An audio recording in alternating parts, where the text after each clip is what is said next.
बच्चों, इससे पिछले क्लास में हम लोगों ने पढ़ा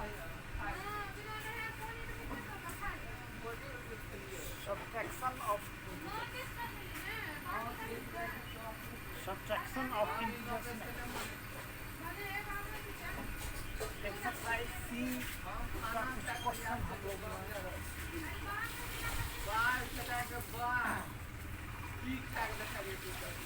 थोड़ा आगे बढ़ते हैं हम लोग, है ना।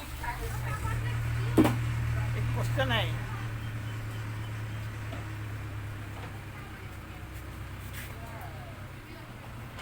Find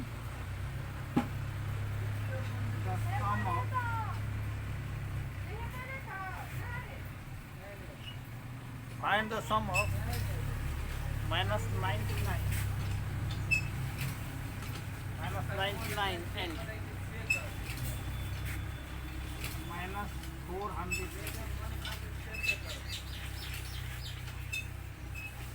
Subtract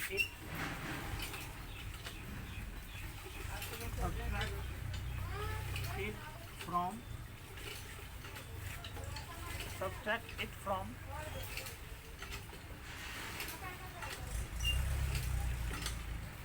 100.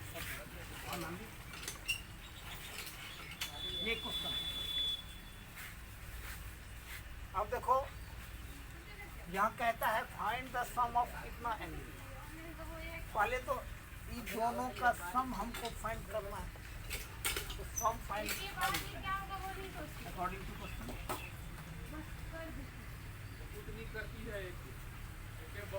Some equal to -99 plus -200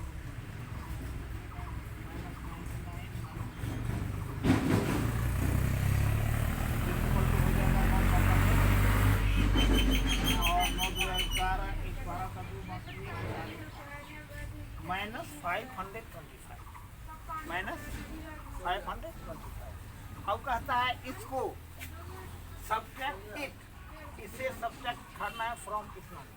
तो अब अगेन लिखेंगे यहाँ, अगेन 142 माइनस 525 इस इक्वल टू हो गया 142 प्लस 525 इस इक्वल टू 5 7 4 2 6 5। यही मेरा 667। तो इस तरह से हम लोग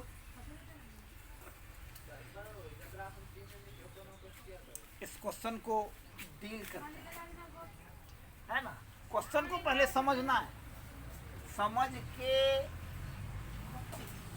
क्वेश्चन क्या कह रहा है इसको समझते हुए हमको सॉल्व कर देना है। अगर क्वेश्चन समझ में आ गया तो फिर क्वेश्चन आसान हो जाता है। क्वेश्चन क्या हो जाता है, वो आसान हो जाता है। ठीक है, चलो दूसरा क्वेश्चन हम लोग देखते हैं। दूसरा क्वेश्चन देखते हैं क्या है। दूसरा क्वेश्चन देखते हैं।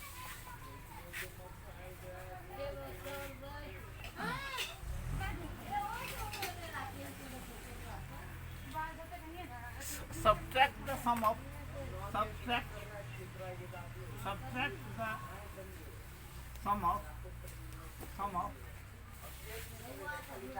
subtract the sum of 4261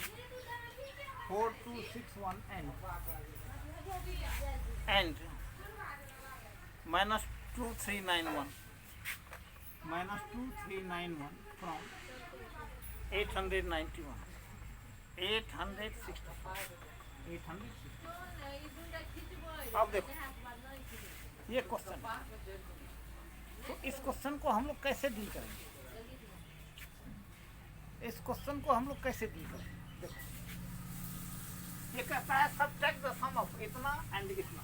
तो सबसे पहले अकॉर्डिंग टू क्वेश्चन क्या होगा, 4261 plus -2391 okay, this equal to 4261 -2391 this equal to हो गया 0।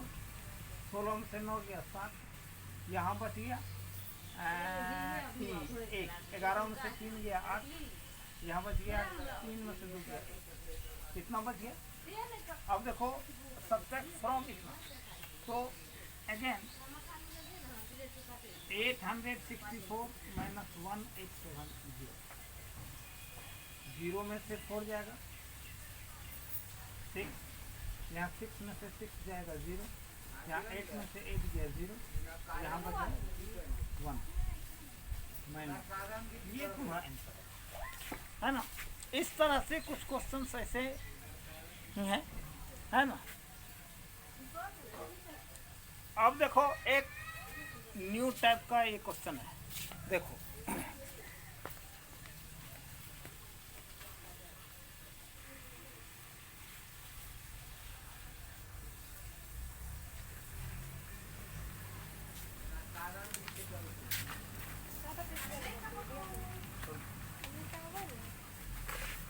अब देखो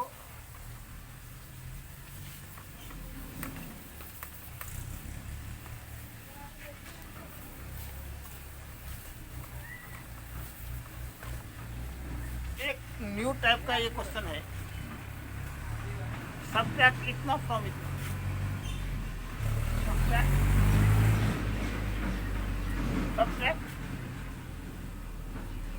-89 फ्रॉम -89 फ्रॉम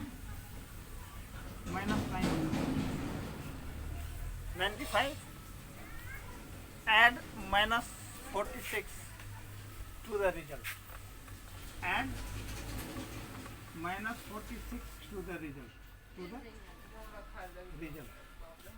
देखो क्या कहता है, सब्ट्रैक्ट इतना फ्रॉम इतना, अकॉर्डिंग टू क्वेश्चन प्रश्न कहता है जो -95 में हमको -89 को घटाना, तो -95 प्लस 89 ये हो गया -6, again -6 plus -46, -6 -46 this equal to -52, यही तुम्हारा आंसर, यही मेरा आंसर हो गया, ठीक है। तो इस तरह से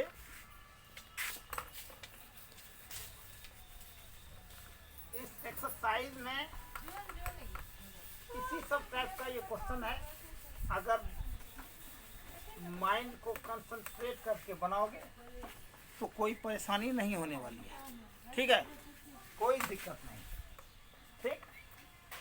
अब देखो क्या है, एक क्वेश्चन मैं बना रहा हूँ,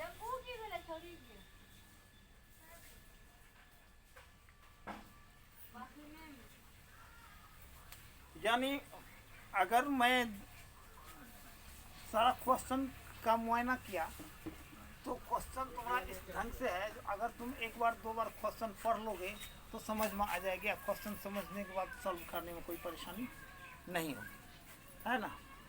उसके बाद इससे पहले कि हम लोग इंटीजर्स से कुछ इंट्रोडक्शन पढ़े हुए हैं, उस इंट्रोडक्शन को याद रखना है, और इंट्रोडक्शन को याद रखते हुए हम लोग को ये बना देना है। ये एक्सरसाइज समझो फाइनल हो गया, और इसको तुम लोग घर में बैठ के बनाओगे। कुछ क्वेश्चन ऐसे हैं जो अब मान लो तुम लोग बताओ, जो every integers, every negative integers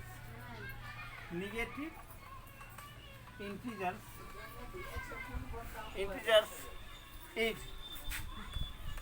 dash 0, जितना भी नेगेटिव इंटीजर्स है वह 0 से बड़ा होता है या छोटा होता है या बराबर होता है, क्या होता है, तो इस फिल इन द ब्लैंक्स में भरना है। तो every negative integers is less than 0, is क्या होता है, कम होता है, 0 से जितना भी नेगेटिव इंटीजर्स है वो 0 से कम होता है, इसीलिए इस खाली जगह में हमको क्या भरना है, क्या भरना है, ठीक है। ये सब चीज़ हम लोग पहले इंट्रोडक्शन के तौर पे पढ़ चुके हैं, है ना।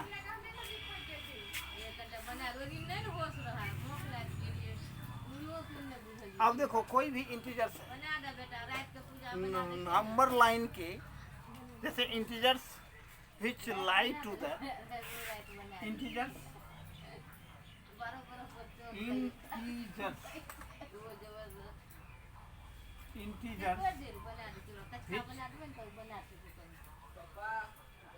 lie to the right of the order, to the right of the order, right of the order is, अब कोई भी इंटीजर्स है, अगर उस इंटीजर्स का राइट साइड हम लोग जाते हैं तो हम लोग क्या होते हैं, बढ़ते हैं कि घटते हैं कि बराबर होते हैं, तो नहीं, हम क्या होते हैं तो बढ़ते हैं, यानी कि ग्रेटर है ना। लेफ्ट से राइट की ओर अगर हम जाएंगे तो हम बढ़ेंगे, है ना। तो ये सब चीज़, ये सब जो है थोड़ा थोड़ा छोटा छोटा या पॉइंट है जिसको कि समझना बहुत ज़रूरी है। हम लोग इस चीज़ को ऑन द नंबर लाइन पे समझ चुके हैं। तो इस तरह से तुम लोग अब बनाओगे इंटीजर्स। मेरा फाइनल हो गया है। नेक्स्ट क्लास से हम लोग दूसरा चैप्टर पढ़ेंगे, है ना। थोड़ा सा इंटीजर्स में बचा हुआ था तो इसको मैंने सोचा जो आज मैं समाप्त कर देता हूँ, फिर नेक्स्ट क्लास में हम लोग देखेंगे। ठीक, आज इतना ही, ठीक है। आज खेलिए, धन्यवाद। On off